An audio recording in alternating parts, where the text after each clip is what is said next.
ইমানে কি জিনিস চায়, ইমানের তাকাদা পুরা করার ইলম। আর অন্য কথায় কইলে ইলমে দ্বীন। ইমান কবুল করার বাদে মুসলমান হওয়ার পরে একজন মানুষের দায়িত্ব কিতা, কর্তব্য কিতা, তার উপরে ফরজ কিতা, ওয়াজিব কিতা, কোন কাম থাকি বাঁচিয়া থাকা তার লাগি জরুরি, এই সমস্ত কথার ইলম নাম হইল ইলমে দ্বীন। আর ইমানের বাদে আল্লাহ পাকের সবথেকে বড় নিয়ামত হইল দ্বীনের ইলম। আমরা আলহামদুলিল্লাহ আল্লাহ পাকে কম বেশ পুরা ইলম দিছই। একেবারে সাধারণ মুসলমান হইলেও আমরা তখন ইকান জানি নমাজ এটা ফরজ, রোজা রাখা ফরজ, হজ করা ফরজ, যাকাত দেওয়া ফরজ, এইসব জিনিস সকল আমরা মোটামুটি ভাবে জানা আছে। ও যে ইলম আর ওটা পূর্ণাঙ্গ ভাবে এখানে পরিপূর্ণ ইলম যেটা, এই ইলম অর্জন করা এটা তো আমরা সাধারণ মুসলমানের দ্বারা সম্ভব নয়। আমরা লাগে হইল দৈনন্দিন জীবনের মধ্যে আমরা সামনে যে সমস্ত সমস্যা হলাইব, মাসলা হলাইব, ওগুলা ইলম আমরা লাগিয়া অর্জন করা ফরজ। এটা হইল ফরজে আইন, আমরা প্রত্যেক এই ইলম অর্জন করাটা ফরজ। আমরা যদি এটা অর্জন করি না তাহলে আল্লাহ তাআলার কাছে আমরা দোষী সাব্যস্ত হইব। আমরা একটা বড় আল্লাহর হুকুম ফরজ আমরা ছাড়ার গুনাহগার। আর কিছু মানুষের আলিম বানানি, আমরা সমাজের মধ্যে তাকিয়া কিছু মানুষের আলিম বানাইয়া মুফতি বানানি, একেবারে হাদিস পর্যন্ত তানে শিক্ষা দান দেওয়া, এই রকমের কিছু আলিম সকল বানানি, এটা আমরা মুসলিম সমাজের লাগিয়া হইল ফরজে কিফায়া। এই ফরজে কিফায়া ইলম যেটা ওটার লাগিয়া হইল মাদারিস।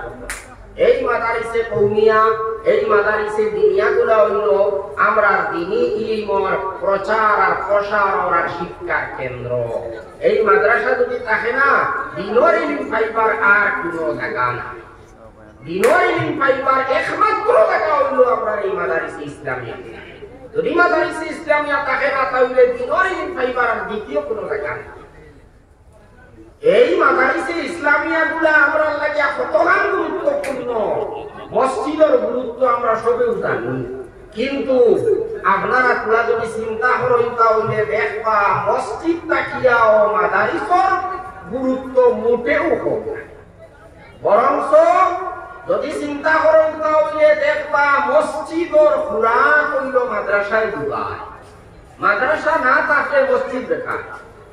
মসজিদের আদব, মসজিদের সম্মান, মসজিদের ফজিলত এইগুলা তো মাদারিসের মধ্যে শিক্ষা দেওয়া হয়। মাদারিস না থাকলে মানুষে মসজিদের কোনো গুরুত্ব দিত না, এটা বুঝতেও নাই মানুষে। মাদারিস যদি না থাকে তাহলে মসজিদে এইসব ইবাদত করা হয়, এই ইবাদত গুলা মানুষে জানতো না। মসজিদ বানানো হয়েছে নামাজ পড়ার লাগিয়া, নামাজ তো শিক্ষা দেওয়া হয় মাদারিসের মধ্যে। মসজিদ বানানো হয়েছে মসজিদের কেন্দ্র করিয়া আমরা বরাক মিলি আমরা আসামের মধ্যে সবাই বক্তব্যর ব্যবস্থা রাখা হয়েছে। এই সবাই বক্তব্যর দ্বারা শিক্ষক হল এরারেও মাদ্রাসা তাকিয়া আমরা বানাইয়া এরারে যোগান দেই। ঠিক তদ্রুপ ভাবে মসজিদের মধ্যে যারা ইমামতি করয় তারাও মাদ্রাসা পড়িয়া যে ইমামতি করয়। তাহলে চিন্তা করুন চাই মাদ্রাসার গুরুত্ব কিভাবে কমিব। যদি মাদ্রাসা থাকে না তাহলে মসজিদ একেবারে পুরা ক্ষীর হয়ে যাইব, মসজিদের পুরা মাদ্রাসায় ঢুকাইয়া দেয়। গতিকে মাদ্রাসা গুলা আমরা লাগিয়া কতখান দরকারি আর কতখান জরুরি বুঝতে আমরা মোটেও ইনশাআল্লাহ অসুবিধা হইত নাই। আর এই আমরা আরো কথা জানিয়া রাখা দরকার, মাদারিস গুলা আমরা দিন আমরা দুনিয়া নাই। মাদারিস গুলা আমরা দিন আমরা দুনিয়া নাই। মাদারিস কি আপনারই বানানি হয়? এই মাদারিস গুলা কোনো দোকান নাই, পেট ফালিবার দোকান নাই। মাদ্রাসা গুলা হইল আমরা দিন রক্ষা করার লাগিয়া, দিন বাঁচাইবার লাগিয়া, ইসলামের দুনিয়ার মধ্যে জিন্দা রাখার লাগিয়া, ইসলামের প্রচার প্রসারণ লাগিয়া, ভবিষ্যৎ প্রজন্মের কাছে ইসলামরে পৌঁছাইবার লাগিয়ে হইল মাদারিস। এই মাদারিস যখন কায়েম করা হয়েছে এইগুলা প্রতিষ্ঠা করার উদ্দেশ্য হইল ইমান বাঁচানি, ইসলাম বাঁচানি। আর দিনর আর ইমানর তাকাতা পুরা করা, ইমানর যে চাহিদা যেসব কথা জানা এক মুসলমানের লাগিয়া ফরজে আইন নৌকা ফরজে কেফায়া এই ইলমগুলা এই মাদ্রাসার মধ্যে শিক্ষা দেওয়া হয়, শিক্ষা দেওয়া হয়। এই কারণেও মাদারিসগুলার প্রতিষ্ঠা করা হয়েছে। তাহলে ওরা আবার কুড়িয়া চিন্তা করুন চাই সবটাকি বড় আল্লাহর নিয়ামত হইল ইমান, 2 নম্বর হইল ইমানর তাকাদার ইলম অর্থাৎ ইলমে দ্বীন। তাহলে ইলমে দ্বীনর মরকজ আর এই কেন্দ্রর যে গুরুত্ব এইটা যে আমরা লাগে কত বড় নিয়ামত এটা আর বুঝতে অসুবিধা হচ্ছে। বুঝা গেল ইলমে দ্বীন ফাইবার জায়গা মাদ্রাসা ছাড়া উন্নত নাই। তাহলে মাদারিস হইল আমরা লাগে কত বড় আল্লাহর নিয়ামত চিন্তা করা। আর আমি আগে কইছি মাদারিসগুলা ইসলামের জেলা প্রাণ কেন্দ্র, মুসলমান হলের করা রক্ষা কবচ। এইগুলা যদি আপনারা জানতে চাই তাহলে ইতিহাসের দিকে সামান্য লক্ষ্য করলে বুঝিলেই বা ইতিহাস পার সময় নাই। আপনারা জানা আছে এই দেশের মধ্যে মুসলমান হলের দীর্ঘদিন অনেক 1000 বছর পর্যন্ত শাসন আসলো। দুর্ভাগ্যবশত আমরা বেআমলির কারণে, বদামলির কারণে এই শাসন ক্ষমতা হারাইতে লাগছে। শেষ পর্যন্ত ব্রিটিশের দেশে নিয়ে শাসন কুশাসন করছে, শোষণ করছে এই দেশে।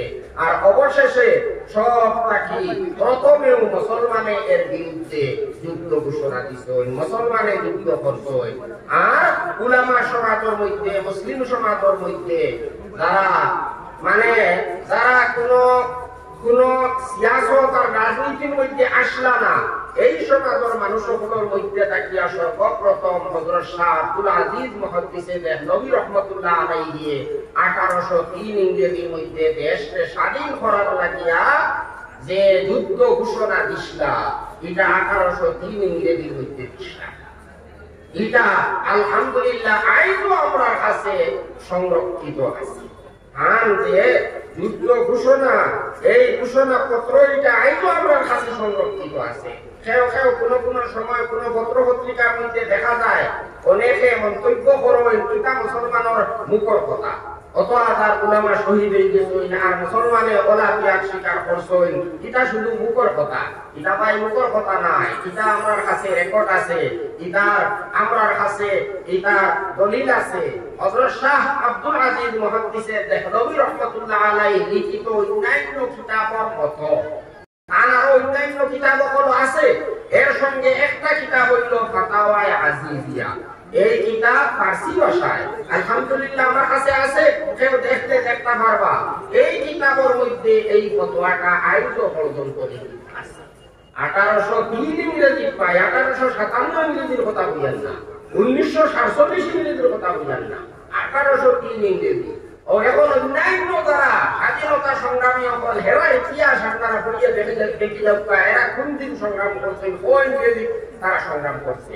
আর শাহ আব্দুল আজিজ মুহাদ্দিসে দেহলভী রাহমাতুল্লাহ আলাইহি কোন সময় এই যুদ্ধ ঘোষণা দিছে, এত প্রতাপশালী এক আপনার শাসন প্রশাসনের সামনে আইন যে এই ঘোষণাটা দিছে, কত আত্মা আসলো কিরকম আর তার কলিজা কিরকম আসলো, আইন যে এই যুদ্ধ ঘোষণা দিছে।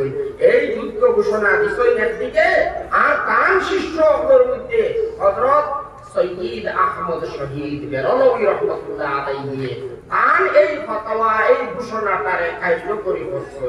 তান সঙ্গী হল হযরত মাওলানা ইসমাইল শহীদ রাহমাতুল্লাহ আলাইহি, হযরত মাওলানা আব্দুল হাই বুদ্দারবী রাহমাতুল্লাহ আলাইহি, আরো বড় বড় আউলিয়া কেরাম আর বুজুর্গ হল লইয়া হযরত শাহ আব্দুর রহিম ওয়ালায়তি রাহমাতুল্লাহ আলাইহি, এই সমস্ত বুজুর্গ হলরে লইয়া কাইন এই ফতোয়া ওটা এই ঘোষণা ওটারে কার্যকরী করছে।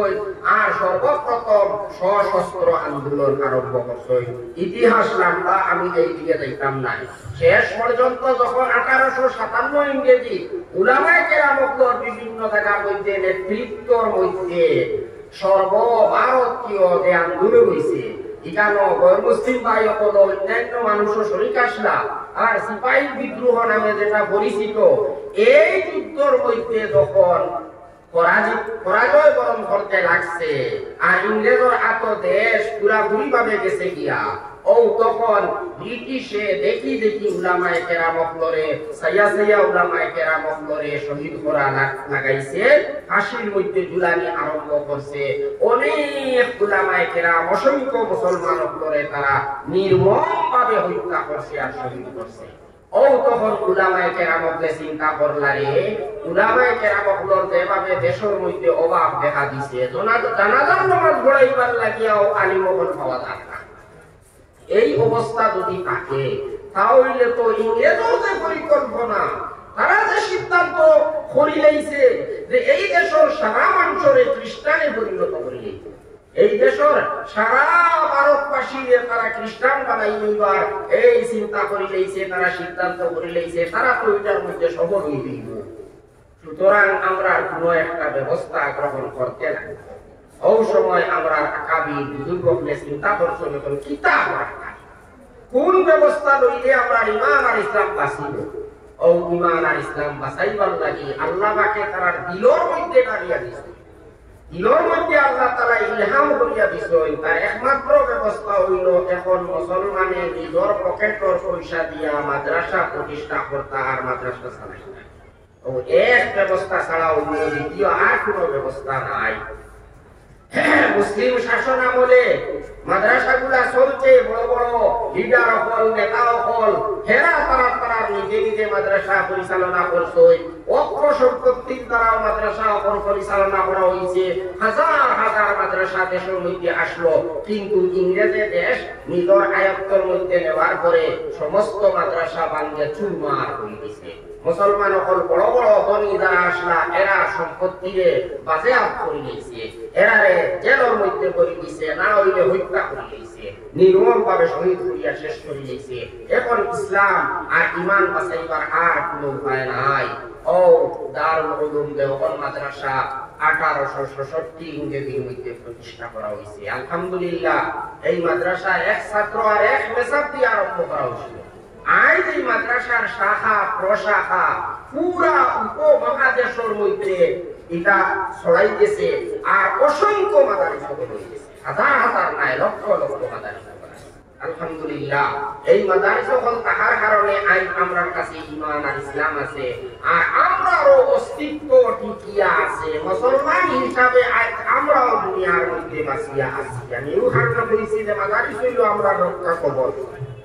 আর না হয় ইংরেজের তো তার টার্গেট আসলো ভারতের মানুষরে সারারে খ্রিস্টান বানাইতো, যারা মানে না তারা হত্যা করিয়া শেষ করে দিত, আর দেশে তারা একেবারে খ্রিস্টান দেশ তারা পরিণত করত। তার সামনে স্বপ্ন আসলো এই দেশে স্পেন বানাইবা।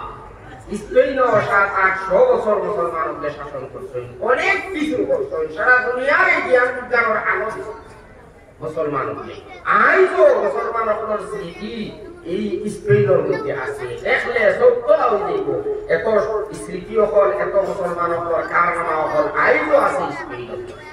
হ্যাঁ, কোন এক কিতাবের মধ্যে আমি লেখা দেখছি স্পেনের মসজিদের নকশা দেখিয়া মদিনা মুনাওয়ারার মসজিদের নকশা বানাই দিয়েছে। সুবহানাল্লাহ, আধুনিক যুগের মধ্যে নতুন কোন নকশা বানানো হয়েছে না। হল পুরাতন জমানার 1000 বছর আগর বানাই মসজিদ দেখান, সেই মসজিদ দেখিয়া সেই মসজিদের নমুনা হিসাবে মদিনা মুনাওয়ারার মসজিদে নববীর নকশা বানাই দিয়েছে। আন্দাজ করেন কত উন্নত আসলো মুসলমানগুলোর এই আপনার ইঞ্জিনিয়ারিং কত উন্নত আসলো। যাই হোক, এইভাবে তারা স্বপ্ন আসলো যে ভারতের ওপরা মুসলমান তাকে খালি করিয়া মুসলমান শেষ করিলাবার ও প্লেন প্রোগ্রাম তারা আসলো। আর আপনারা জানেন কতদিন নির্মম ভাবে স্পেনের মুসলমানকে শেষ করা হয়েছে। সমুদ্রের মাঝখানে নিয়া জাহাজে ডুবাইয়া হত্যা করা হয়েছে, মসজিদের ভিতরে ঢুকাইয়া দরওয়াজা বন্ধ করিয়া জ্বালাইয়া নির্মম ভাবে হত্যা করা হয়েছে। তারা দুনিয়ার সভ্য জাতীয় পদ, যারা মানবাধিকারের দোয়াই দিতে থাকে কোথায় কোথায়, যারা নিজরে সভ্য বলিয়া আপনার ঘোষণা করে, সভ্যতার দোজাদারি হল এই সমস্ত কারনামা, এই সমস্ত ইতিহাস। দেখো নির্মম ভাবে এত নিরীহ মানুষের তারা হত্যা করছে, বিভিন্ন ভাবে হত্যা করছে, আগুন পর্যন্ত জ্বালাইছে মসজিদের ভিতরে ঢুকাইয়া, সমুদ্রের মধ্যে নেওয়া পর্যন্ত তারা ডুবাইয়া মারছে, তাও ধোঁকা দিয়া নিছে, ধোঁকা দিয়া মারছে। এই সমস্ত কারনামা হইল টানতাম। যাই হোক, এইভাবে তার উদ্দেশ্য আসলো ভারতের মুসলমান থাকি খালি করিয়া মুসলমানকে শেষ করি নাবার। কিন্তু আলহামদুলিল্লাহ আমরা ওলামায়ে কেরামতে একদিকে ইলমের ময়দানের মধ্যে তার মোকাবেলা করছে, করিয়া খ্রিস্টান পাদ্রী অক্লরে এই দেশটাকে বিতাড়িত করছে, তারা পরাজিত করিয়া একবারে ইউরোপ নিয়ে বুঝে, ইংল্যান্ড নিয়ে বুঝাইছে। পাদ্রী ভান্ডার যে সবটাকে ইউরোপ রাস্তা পৃথিবীর সবটাকে বড় পাদ্রী আসলো, আইয়া চ্যালেঞ্জ দিত আর মুসলমানদের খ্রিস্টান বানাইবার লাগি, মুরতাদ বানাইবার লাগিয়া খুলাখুলি ভাবে চ্যালেঞ্জ দিত। আর কোনো আলিম তাকে যদি আমার প্রশ্নের জবাব এইভাবে খুলাখুলি ভাবে জনসভার মধ্যে চ্যালেঞ্জ দিত, সব আলিম হতো তার একটা প্রশ্নের জবাব দেওয়া দিতে পারত না। কিন্তু আলহামদুলিল্লাহ আমরা আকাবির বুজুর্গ হল, দেওবন্দ উলামায়ে কেরাম হল, বিশেষ করিয়া হযরত মাওলানা হুজ্জাতুল ইসলাম কাসিম নানতুবি রাহমাতুল্লাহ আলাইহি তার শিষ্য হল, আর বিশেষ ভাবে আল্লামা রহমাতুল্লাহ কিলানবী সাহেব তার আকবাঙ্গা জবাব দিছেন।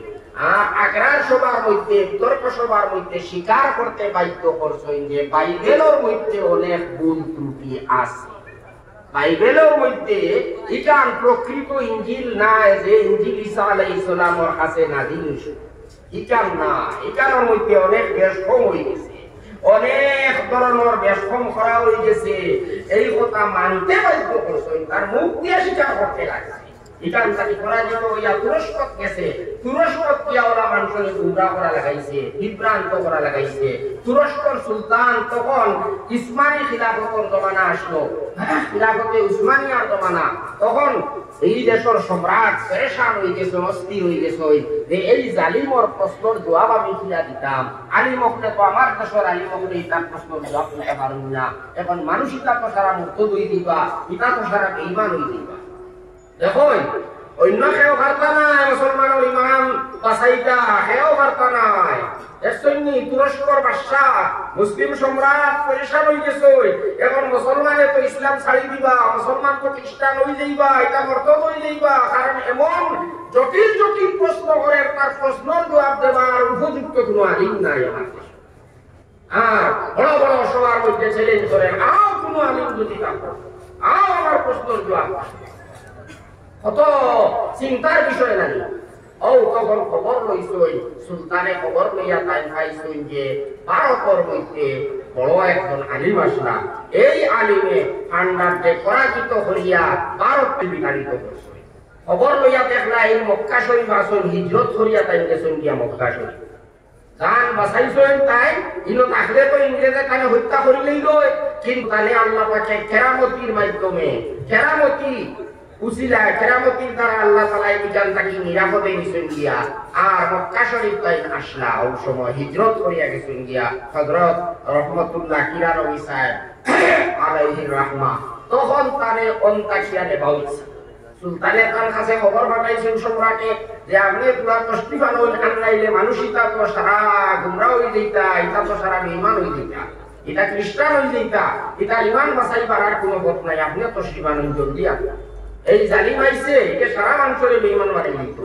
ও তখন রহমতুল্লাহ কিলানবী সাহেব কইছেন, ঠিক আছে আমি আইয়া, আর ওইটা তারে কইও না আমি আইয়া, তারে জানাইও না আমি আইয়ার বলিয়া, এটার যেটা করবার হোক আর আমি আইয়া। এরপরে রহমতুল্লাহ কিলানবী সাহেব গেছই, আর ওলা বড় জনসভার আয়োজন করা হয়েছে, আর তো তার চ্যালেঞ্জ দেওয়া লাগাইছে, কইছে আও কোনো আলিম থাকলে জবাব দেওয়া। তার বক্তৃতা যখন শেষ করে লইছে, ওই সময় রহমতুল্লাহ সাহেব কিলানবী তাই আত্মগোপন করিয়া আসলা, লুকাইল অবস্থায় আসলা। আর এর বাদে গিয়া তাই সময় স্টেজে উঠিছে, যেমনে দেখছে তার শোধ তোলা হয়ে গেছে, আর জমিন খাওয়ার পরে আর জমিন লইছে না, অন্তাকি বাগিছে, বাগিয়া জান লইয়া হারিয়ে গেছে। আর শেষ পর্যন্ত ইউরোপ গিয়া পৌঁছিছে।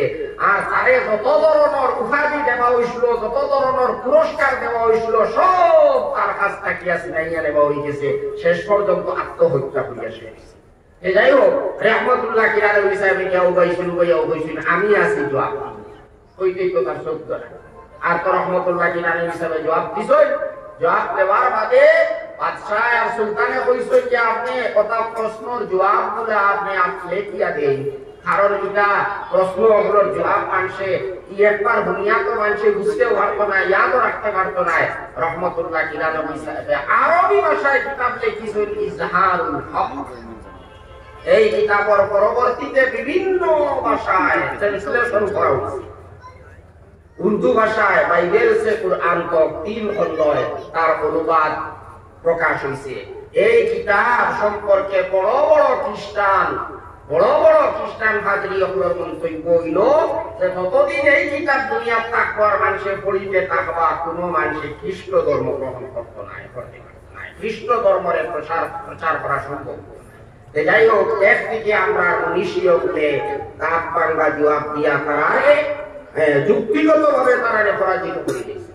আর 2 নম্বরে ইতো আপনার স্বাধীনতা সংগ্রাম যেটা শাহ আব্দুল আজিজ মুহাদ্দিসে দেহলভী রহমাতুল্লাহ আলাইহি আরম্ভ করা সাময়িক ভাবে অনেক সময় পরাজয় বরণ করা লাগছে, কিন্তু এটা বন্ধ হচ্ছে না, চলতে থাকছে। যেভাবে সুযোগ পাইছেন ওলা চালাইছে। হযরত সৈয়দ আহমদ শহীদ বেরলভী রহমাতুল্লাহ আলাইহি আইন তো তার প্রায় 300 সাথী ওপর লইয়া শাহাদত বরণ করছই। আর এর বাদে হযরত শেখুল হিন্দ মৌলানা মাহমুদুল হাসান দেওবন্দি গাইন দারুল উলুম দেওবন্দ মাদ্রাসার প্রথম ছাত্র আসলা। তাই দেশমিল আন্দোলন আরম্ভ করলা, যার কারণে এমন ভাবে এমন ব্যবস্থা তোর মধ্যে লইসলা যে একসঙ্গে দেশ ওর ভিতরে তাকিয়া আর বাহির তাকিয়া ইংরেজের উপরে আক্রমণ করিয়া দেশকে স্বাধীন করা হয়ে গেল। আর তার শিষ্য হযরত মাওলানা উবাইদুল্লাহ সিন্ধি রহমাতুল্লাহ আলাইহি তাই বিদেশ পাঠাইছে এই দেশকে স্বাধীন করার লাগিয়া। যায় দীর্ঘ প্রায় 25 বছর পর্যন্ত বিদেশ থাকুন ভারতকে স্বাধীন করা। হযরত মাওলানা উবাইদুল্লাহ সিন্ধি রহমাতুল্লাহ আলাইহি প্রথমে তাই শিখ ধর্ম অবলম্বী আসলা, পরে মুসলমান হইয়া বড় আলিম ছিলেন। হযরত মাওলানা উবাইদুল্লাহ সিন্ধি এই আমরা তার ঐতিহাসিক গুলাম মর্তুজা সাহেব রহমতুল্লাহ আলাইহি লিখিতরা ওইতরা যে সুভাষ চন্দ্র বসুরে জিয়াউদ্দিন ছদ্ম নাম দিয়া বিদেশ পাঠাইছিলেন হযরত মাওলানা উবাইদুল্লাহ সিন্ধি রহমতুল্লাহ আলাইহি। আন্দাজ হইতারে সুভাষ চন্দ্র বসুর গুরু হযরত মাওলানা উবাইদুল্লাহ সিন্ধি রহমতুল্লাহ আলাইহি। এইটা হইল গুলাম মর্তুজা সাহেবের তত্ত্ব খান বই হইতে লেখা আছে। যাই হোক, এইভাবে দেখা গেল উবাইদুল্লাহ সিন্ধি কত বড় স্বাধীনতা সংগ্রামী মানুষ আসলা। আর হযরত মাওলানা মাহমুদুল হাসান দেওবন্দি রহমাতুল্লাহ আলাইহি এমন ভাবে তাই এই পরিকল্পনা তোর মধ্যে লইসলা যে যদি তার এটা সফল হয়ে যাইতো তাহলে আরো 100 বছর আগে এই দেশ স্বাধীন হইত। কিন্তু দুর্ভাগ্যের কথা, বিশ্বাসঘাতকতার কারণে তান এই রহস্যটা ফাঁস হয়ে গেছে। শেষ পর্যন্ত তান মাল্টার মধ্যে গিয়া বন্দী হইতে লাগছে। ইউরোপের একটা দ্বীপ যেটা ইটালির নিকটে একটা দেশ, সেই দেশের মধ্যে নিয়ে হযরত শেখুল হিন্দ মৌলানা মাহমুদুল হাসান রহমতুল্লাহ আলাইহি তার শিষ্য শেখুল ইসলাম হুসাইন আহমদ মদনী রহমতুল্লাহ আলাইহি ওহরারে নিয়ে বন্দী করিয়া রাখা হয়েছে। 3 বছর থাকি বেশি দিন পর্যন্ত সেখানে তারা থাকছে। যাই হোক, এই হইল দেশকে স্বাধীন করার লাগিয়া একদিকে চেষ্টা করছই না, ইসলামকে বাঁচাইবার লাগিয়া যে ব্যবস্থা আপর মধ্যে লইছই না, মুসলমান হলোর অস্তিত্ব রক্ষা করার লাগি যে ব্যবস্থা আপর লইছই, এটা হইল মাদারিসে দিনিয়ারে প্রতিষ্ঠা। এই মাদারিসে দিনিয়ারে প্রতিষ্ঠা করছই করিয়া এই মাদ্রাসাগুলা সালামি হইতো কিয়া ও মুসলমানর 10 টাকা 20 টাকা 100 টাকা 1000 টাকা ও তা সান্দার দ্বারা মাদ্রাসা সালামি হইতো বলিয়া তারা সিদ্ধান্ত নিয়েছে। অনেক মানুষে তখন এটা বুঝতে পারছে না, অনেক মানুষে বিভিন্ন ভাবে কুমন্তব্য করছে। ও দেখো পাগল মোল্লাই করার কোনো কাম নাই, মুসলমান এখন বাসিটা কিলা খাইতা কিলা, মুসলমানরা তো শাসন নাই, শাসন ক্ষমতাও গেছে মুসলমানরা থাকিয়া, দম দৌলত নাই, ইংরেজে কুত্তা রাখছেনি, দলিদিনী মুসলমান সারাকে শেষ করে লইছে, যত ধন সম্পদ আসলো ইটাও বাদে আপ করে লইছে। এখন মুসলমানে খাইতা কিলা আর বাসতা কিলা, মাদ্রাসা চালাই লইতা পাও, এটা কোনো খালি মুখর কথা না। আচ্ছা, ইতারে কইল তো হুন্দা নাই, ও কয়দিন তারা চালাই লইবা, এর মাঝে মুসলমানের লোক ইটা নাই দেখবাই ও সারিয়া এমনিও যাইতে পারি। কদিন উপাস থাকতে পারবা না, ইয়া কদিন থাকবা, কেউ তারা পয়সা করিও দিত নাই, কেউ খাওয়ারও ব্যবস্থা দিত নাই।